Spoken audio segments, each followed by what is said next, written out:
in an ever-living God, who, when Christ has been baptized in the river Jordan, and as the Holy Spirit descended upon him, solemnly declared him your beloved Son, grant that your children by adoption, reborn of water and Holy Spirit, may always be well-pleasing to you, through our Lord Jesus Christ, your Son, who lives and reigns with you in the unity of the Holy Spirit, one God, forever and ever.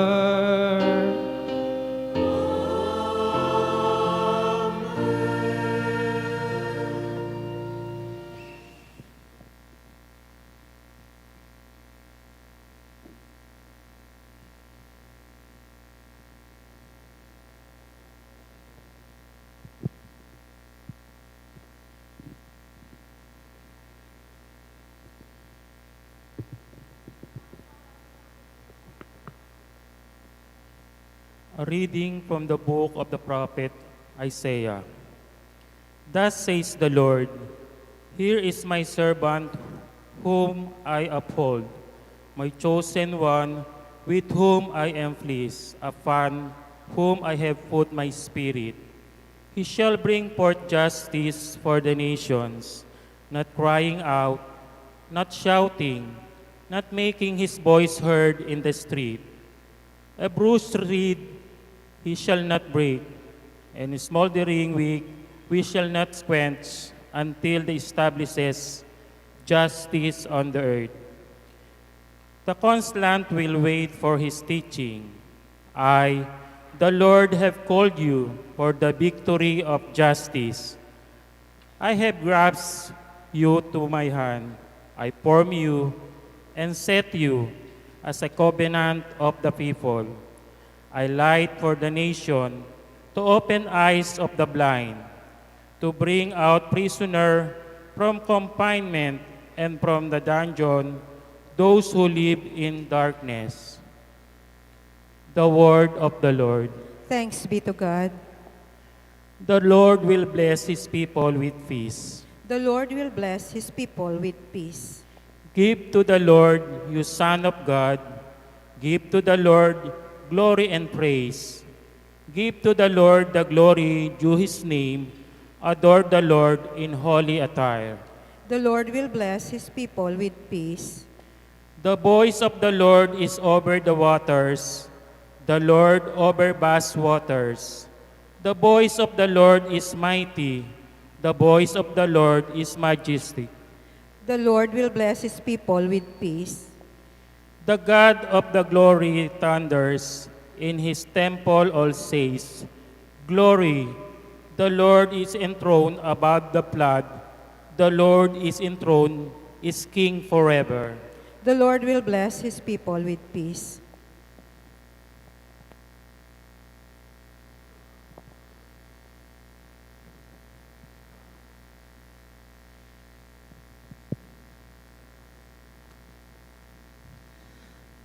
A reading from the Acts of the Apostles.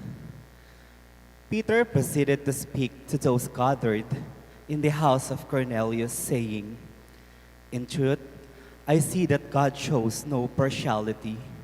Rather, in every nation wherever fears him and act uprightly, he is acceptable to him.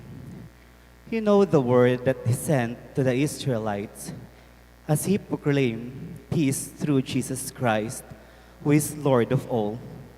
What has happened all over Judea, beginning in Galilee after the baptism that John preached, how God anointed Jesus of Nazareth with the Holy Spirit and power. He went about doing good and healing all those oppressed by the devil, for God was with him. The word of the Lord. Thanks be to God. Please all stand.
The Lord be with you and with yours.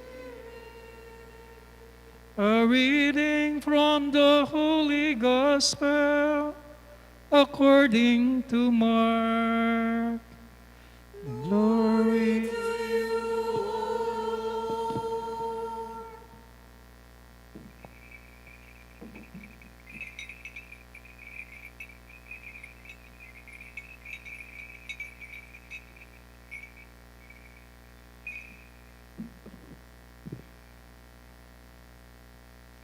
This is what he proclaimed. One mightier than I is coming after me. I am not worth of stoop and loosing the tongues of his sandals. I have baptized you in water. He will baptize you with the Holy Spirit. It happened in those days that Jesus came from Nazareth of Galilee and was baptized in the Jordan by John. On coming up out of the water, he saw the heavens being torn open, and the Spirit like a dove descending upon him. And a voice came from the heavens, "You are my beloved Son. With you I am well pleased." The Gospel of the Lord. Praise to you, Lord Jesus Christ. Magandang umaga po sa inyong lahat. Magandang umaga po.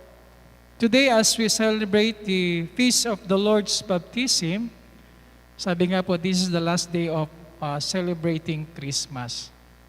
So, hindi pa po huli. Last day po ngayon. Pwede pa kayo magbigyan ng aginaldo. Ayan. Baka may mamasko po sa inyo. Ayan. Pwede po humabol hanggang mamaya. Yung mga regalo nyo at yung mga aginaldo ninyo. Ayan. Pwede pang ihabol hanggang sa araw na ito. As we celebrate this Feast of our Lord Jesus Christ in His baptism, we can say that this is the start of His public ministry, doing His mission as Son being descended by God our Father here on earth to proclaim the good news of salvation. And at what we have in the Gospel today, in Lord's baptism, it begins in Jordan River, wherein Jesus is reminded His own identity. At ano ba yung identity ito na sinabi sa atin, sa ating Ebanghelyo ngayon? Sa huling bahagi ng ating Ebanghelyo, sinasabi, when a voice came down from heaven, the Father says, "You are my beloved Son. With you I am well pleased." He is God's beloved Son.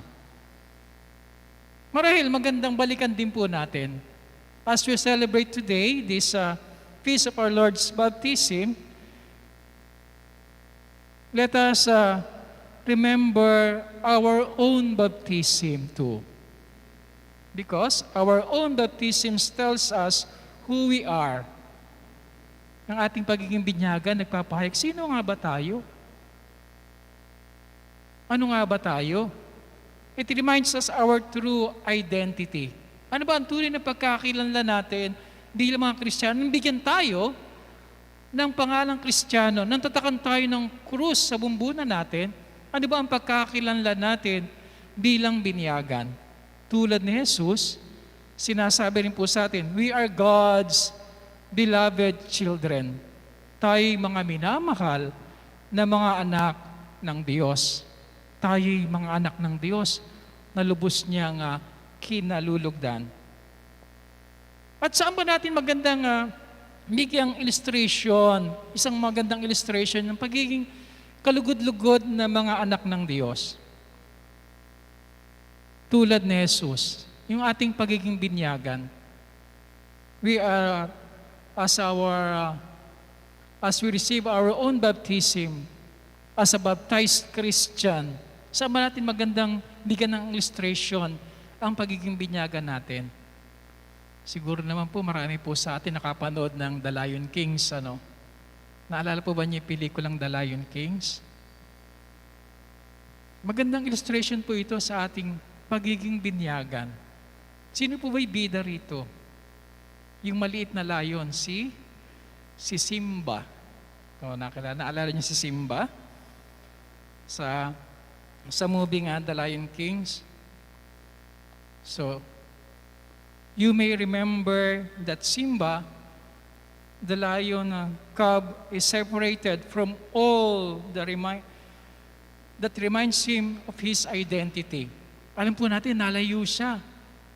Nalayo po siya sa kanyang sariling tahanan, nalayo siya sa kanyang sariling pamilya, and even away from his responsibility in his kingdom as king.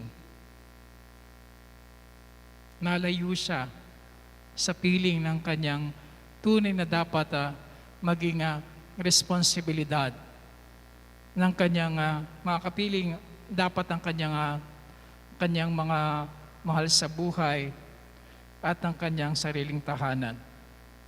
Sa katunayan po, he forsakes his true identity as lion, much less as king of the lions.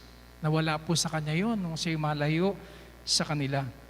Kaya ano nangyari sa kanilang kaharian? In his absence, sabi nga sa kanilang kaharian, the kingdom is overrun by forces of evil, and it becomes a very dark and wounded place. So yun po yung nangyari sa kanilang kaharian. Sa pamumuno ng mga masasama, tunay na naghahari dito, talagang naranasan nila ang kadiliman at kahirapan ng buhay at ang sakit na naranasan ng kanyang mga kasamahan ng mga, sabi nga, kanyang nasasakupan ng mga sandaling iyon. Pero, ano nangyari? Meron doon isa pa isang magandang nilalarawan yung Pare the Balloon Priest, whose name is Rafiki.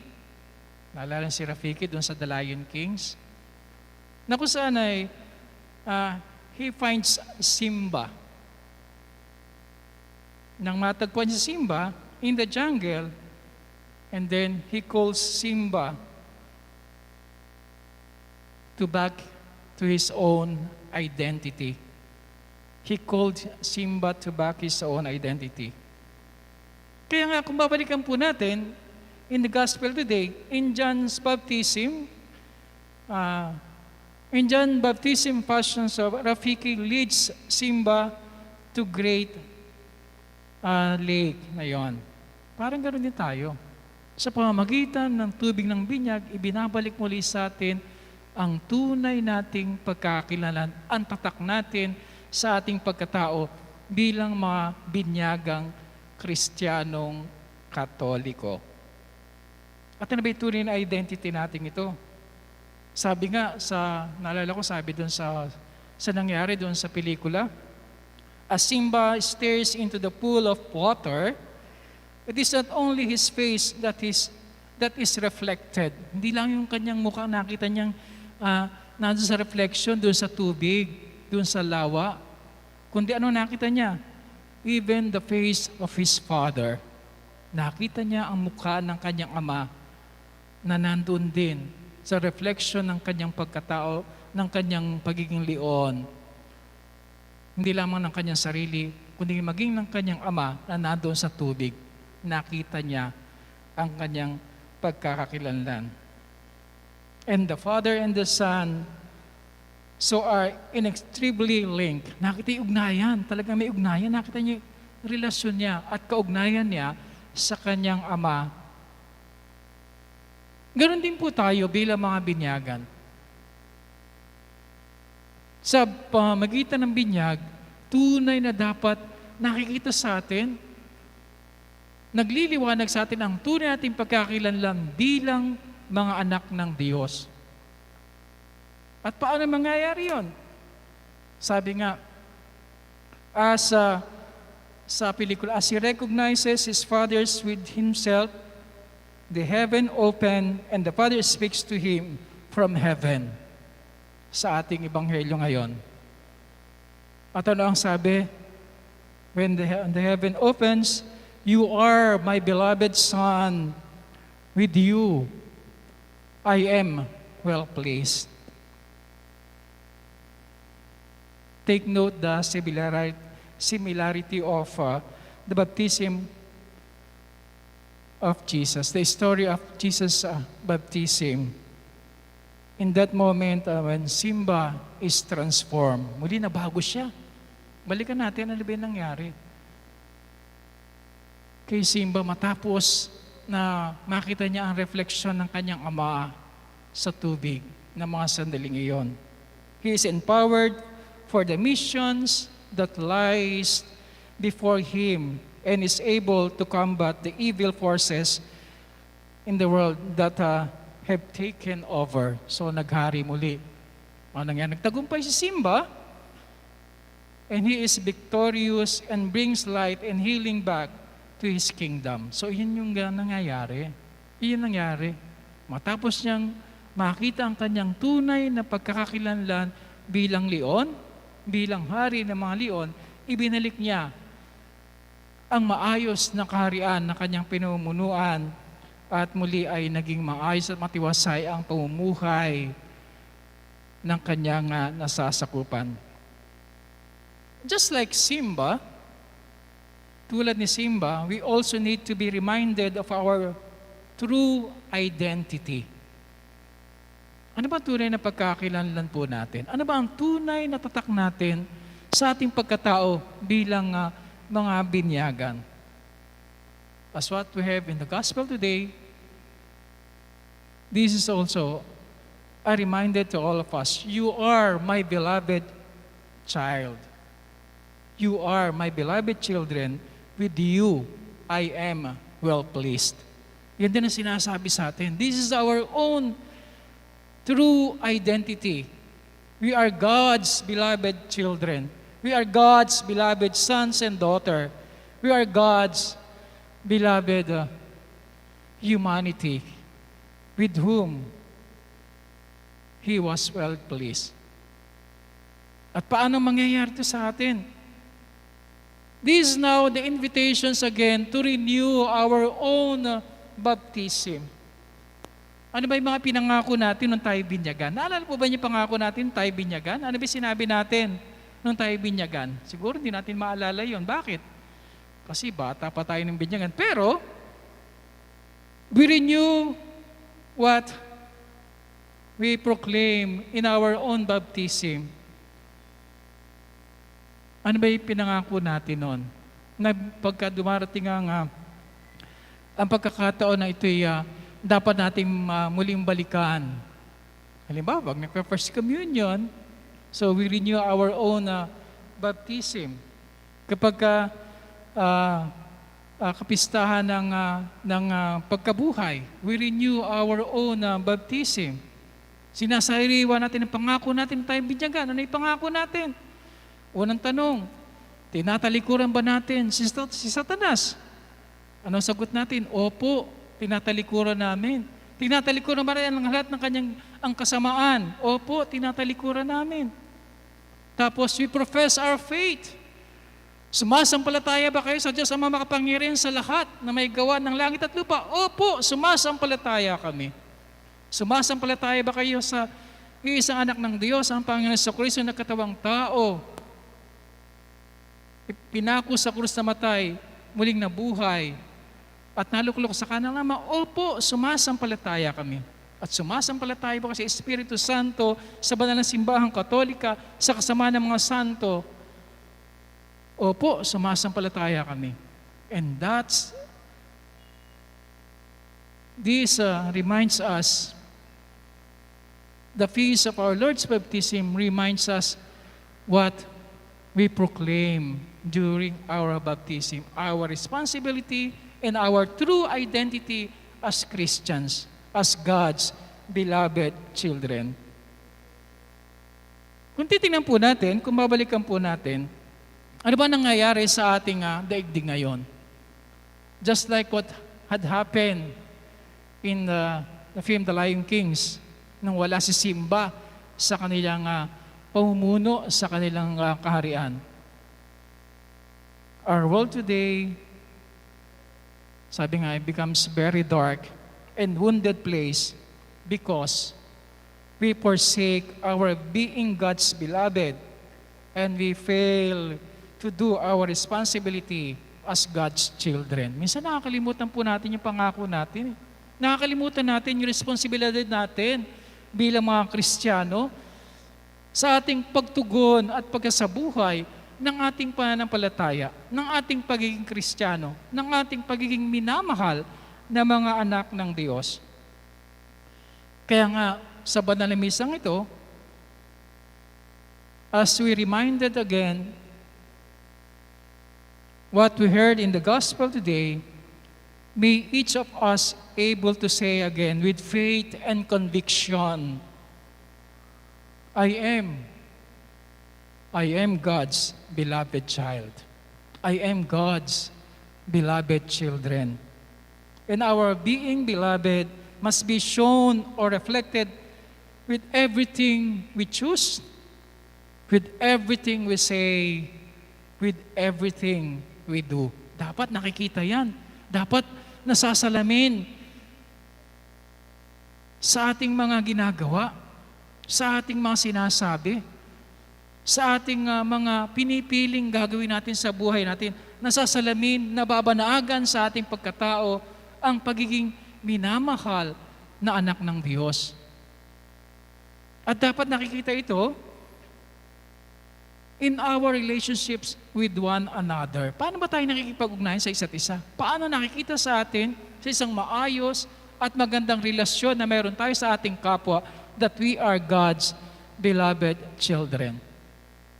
Sabi nga, hanggat hindi natin lubos na nakikilala ang sarili natin bilang minamahal na anak ng Diyos, hanggat hindi natin ito nagaganap at naisa sa puso at pinangahawakan sa ating buhay na tayo'y mga minamahal na mga anak ng Diyos, hindi rin natin lubos na makikilala o kikilalanin ng ating kapwa-tao ay lubos na minamahal na anak ng Diyos. Or to put it in the positive way, when we fully realize that we are God's beloved, we'll be able to see and treat others as God's beloved too. Kapag nakikita natin, pag naramdaman natin, ako'y mahal ng Diyos na kanyang anak, ganun din ang magiging pakikitungo natin sa ating kapwa-tao. Ganun din natin paglilingkuran nating kapwa-tao na He is God's beloved children. Siya rin ay tulad natin na minamahal na anak ng Diyos. Kaya anong gagawin natin? Gagawa tayong mabuti sa ating kapwa-tao. Ipapakita natin ang kabutihan na taglay natin sa ating katauhan bilang mga minamahal na anak ng Diyos. Once we claim our belovedness, once we hold on to our true identity, we will also be able to recognize others as God's beloved too. Sana nga ito makita natin ngayon. Sa ating pagdiriwang ngayon, dahil yung kapisang ito ng pagbibinyag sa ating Panginoon Kristo na sa kanyang simula ng kanyang ministeryo as God's beloved children at pinakita sa atin, pinatunayan sa atin ng Panginoon Kristo sa kanyang gampanin at tungkulin bilang ating manunubos na tayo rin ay minamahal na mga anak ng Diyos, maggawa din natin ito sa mga sakripisyong ginagawa natin sa ating kapwa dahil minamahal din siya ng Diyos bilang kanyang anak tulad natin. Magampanan dinawa natin ang ating gampanin tungkulin bilang mga minamahal na mga anak ng Diyos.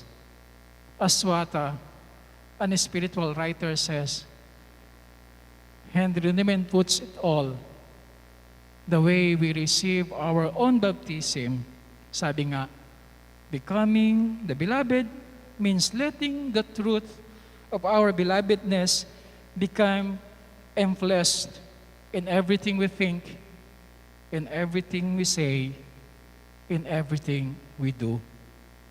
Let us pray that we too, as God's beloved children, like our Lord Jesus Christ, as we proclaim the good news of salvation in serving one another, we can say that we are God's beloved children and reflected these things in everything we do, in everything we say, in everything we think. Amen. Amen.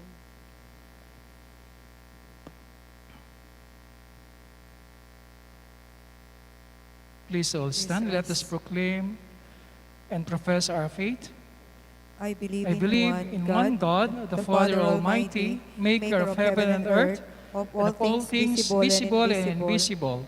I believe in one Lord Jesus Christ, the only begotten Son of God, born of the Father, begotten of ages, God from God, light from light, true God from true God, begotten and not made, consubstantial with the Father. Through him all things were made. For us men and for our salvation, he came down from heaven and became man, and by the Holy Spirit was incarnate of the Virgin Mary and and became became man. man. For our sake he was crucified under Pontius Pilate. He suffered death and was buried, and and rose again on the third day in accordance with the Scriptures. He ascended into heaven and is seated at the right hand of the Father. He will come again in glory to judge the living and the dead, and his kingdom will have no end. I believe in the Holy Spirit, the Lord, the giver of life, who proceeds from the Father and the Son, who with the Father and the Son is adored and glorified, who has spoken through the prophets. I believe in one holy Catholic and Apostolic Church. I confess one baptism for the forgiveness of sins, and I look forward to the resurrection of the dead and the life of the world to come. Amen. Jesus came to be baptized in the Jordan so that through the cleansing waters of baptism, he might heal our sinful nature. Let us now pray to the Father that we may live up to our dignity as children of God. Let us pray. Lord, listen to prayers of your people. Lord, listen to prayers of your people.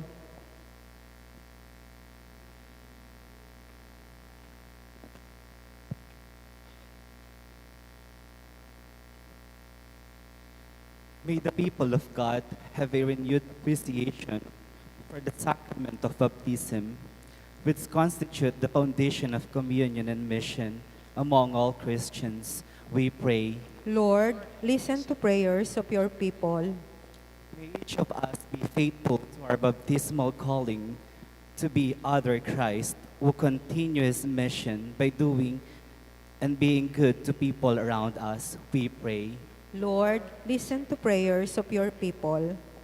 May parents and godparents be faithful to their duty to help bring up children in the knowledge of faith and in obedience to God's commandments. We pray. Lord, listen to prayers of your people.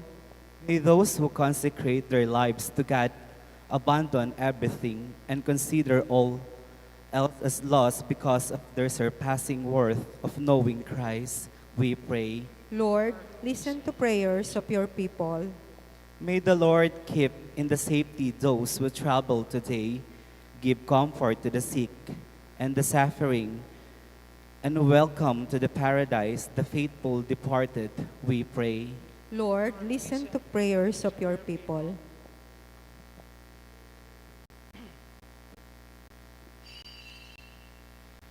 Heavenly Father, grant that we may be faithful to Jesus, to whom we belong by our baptism in water and the Spirit.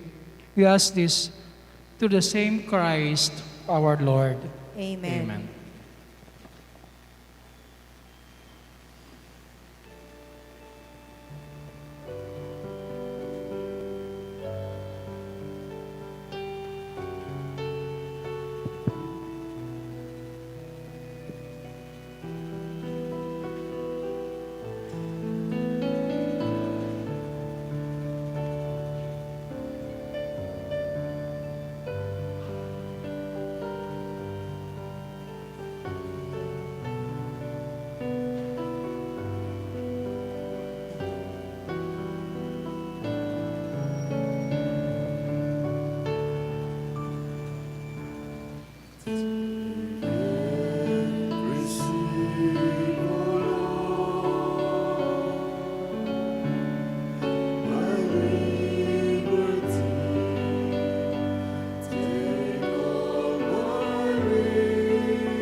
Pray, brothers and sisters, that my sacrifice and yours may be acceptable to God, the Almighty Father. May the Lord accept the sacrifice at your hands for the praise and glory of his name, for our good and the good of all his holy church.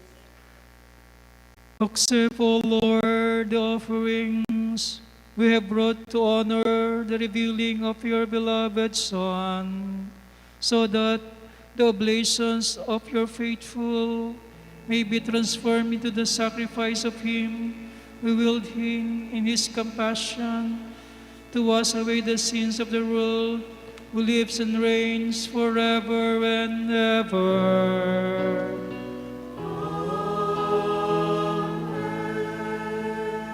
The Lord be with you. And with your spirit. Lift up your hearts to the Lord.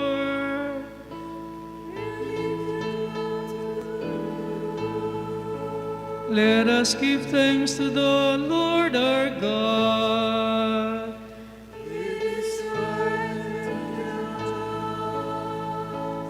It is truly right and just, our duty and our salvation, always and everywhere to give you thanks, Lord, Holy Father, Almighty and eternal God. For in the water of the Jordan, you revealed with signs and wonders of new baptism, so that through the voice that came down from heaven, we might come to believe in your word dwelling among us, and by the Spirit's descending in the likeness of a dove, we might know that Christ, your servant, have been anointed with oil of gladness to send to bring the good news to the poor. And so the powers of heaven, we worship you constantly on earth, and before your majesty, without ends we acclaim.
You are holy indeed, O Lord, the fount of all holiness.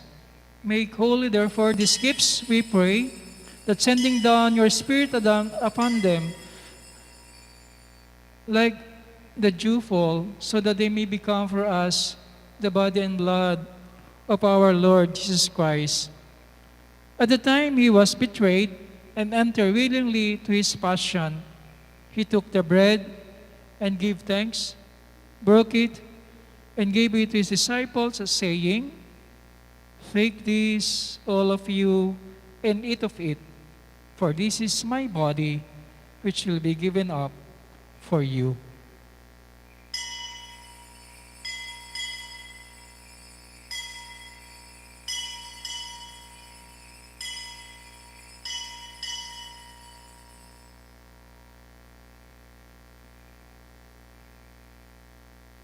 In a similar way, when supper was ended, he took the chalice, and once more giving thanks, he gave it to his disciples, saying, "Take this, all of you, and drink from it, for this is the chalice of my blood, the blood of the new and eternal covenant, which will be poured out for you and for many, for the forgiveness of sins.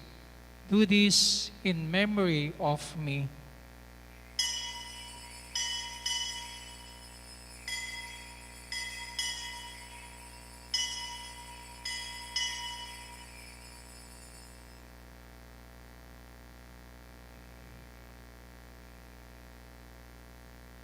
Let us proclaim the mystery of faith.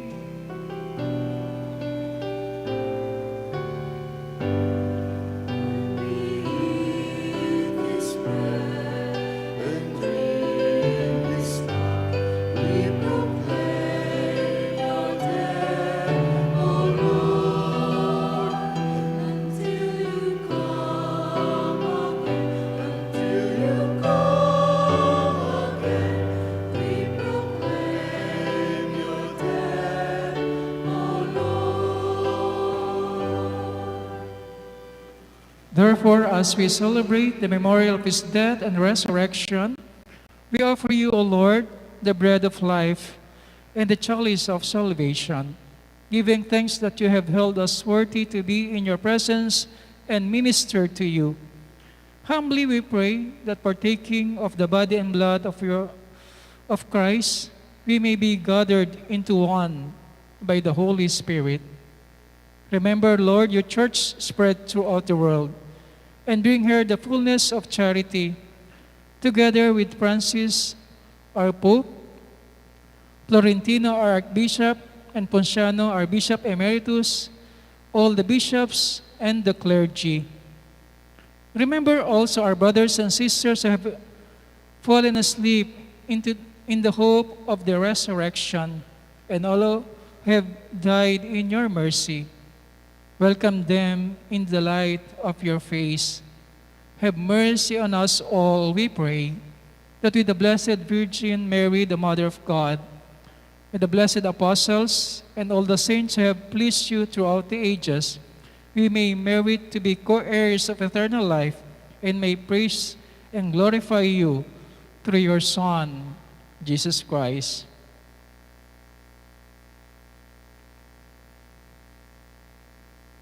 Through him, with him, and in him, O God, Almighty Father, in the unity of the Holy Spirit, all glory and honor is yours forever and ever.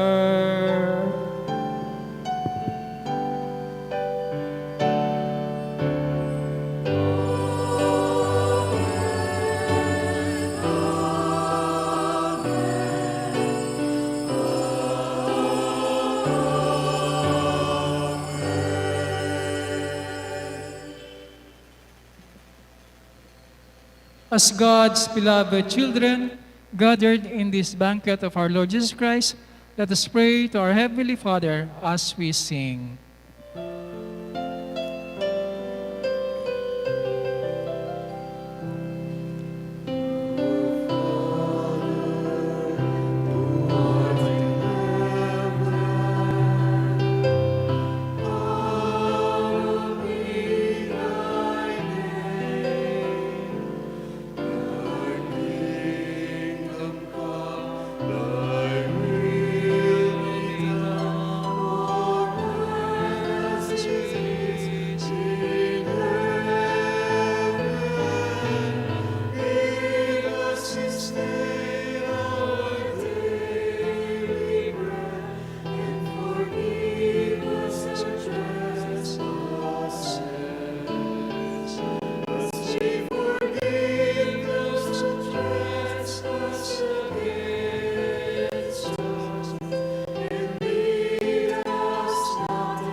Deliver us, O Lord, we pray, from every evil. Graciously grant peace in our days, that by the help of your mercy, we may be always freed from sin and safe from all distress, as we await the blessed hope and the coming of our Savior, Jesus Christ.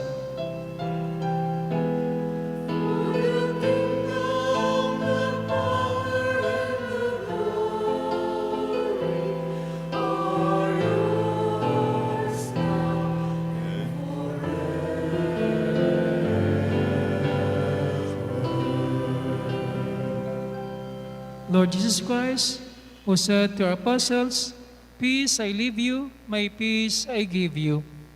Look not on our sins, but on the faith of your church, and graciously grant her peace and unity in accordance with your will, who live and reign forever and ever. Amen. The peace of the Lord be with you always. And with your spirit. Let us offer each other the sign of peace. Peace be with you. Peace. Peace.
My dear brothers and sisters in Christ, here's our Lord Jesus Christ, the beloved sons of God, in whom He was pleased. The Lamb of God who takes away the sins of the world. Blessed are we are called to His supper. Lord, I am not worthy that you should enter under my roof, but you only say the word, and my soul shall be healed. Spiritual Communion. My Jesus, I believe that you are present in the most holy sacrament. I love you above all things, and I desire to receive you into my soul. Since I cannot at this moment receive you sacramentally, come at least spiritually into my heart. I embrace you as if you were already there, and I unite myself wholly to you. Never permit me to be separated from you. Amen.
Oratio Imperata against COVID-19. God our Father, we come to you in our need to ask your protection against the COVID-19 that has disturbed and even claimed lives. We pray that you guide the people tasked to find cures for this disease and to stem its transmission. Protect the medical experts that they may minister to the sick with competence and compassion. We pray for those afflicted, may they be restored to health soon. Protect those who care for them. Grant eternal rest to those who have died. Give us the grace in this trying time to work for the good of all and to help those in need. We implore you to stop the spread of this virus and to save us from our fears. Grant all this through our Lord Jesus Christ, your Son, who lives and reigns with you, in the unity of the Holy Spirit, one God, forever and ever. Amen.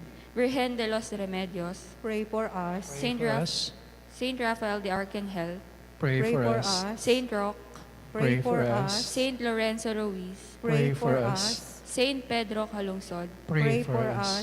Saint Pio of Petralcina, Pray for us. Saint John Paul II, Pray for us. Saint Teresa of Calcutta, Pray for for us. Saint Serapion, Pray Pray for us. Saint Peter Nolasco, Pray for Pray for us. us. our Mother and Patroness Nuestra Señora Dela Merced, Pray for Pray us. for us.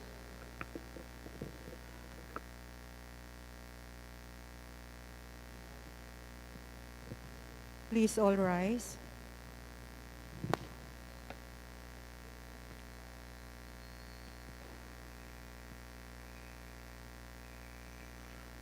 Let us pray. Lord, with these sacred gifts, we humbly entreat your mercy, O Lord, that faithfully listening to your only begotten Son, we may be your children in name and in truth, through Christ our Lord. Amen. The Lord be with you. And with your spirit. And may Almighty God bless you, the Father, the Son, and the Holy Spirit. Amen. Our Mass is ended. Go in peace to love and serve the Lord. Thanks be to God. Salve Regina, Mater Misericordiae, Vita Dulcedos,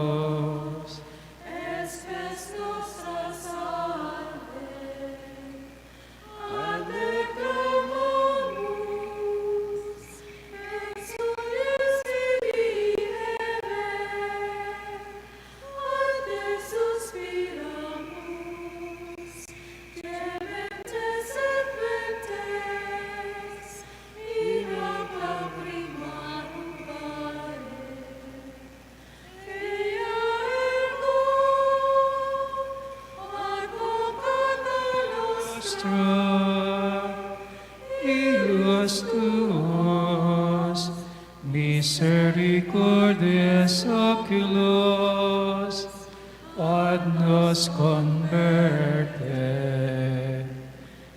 Et Jesum, benedictum fructum ventris tui, nobis pos hoc exilium ostende. O clemens, O pia,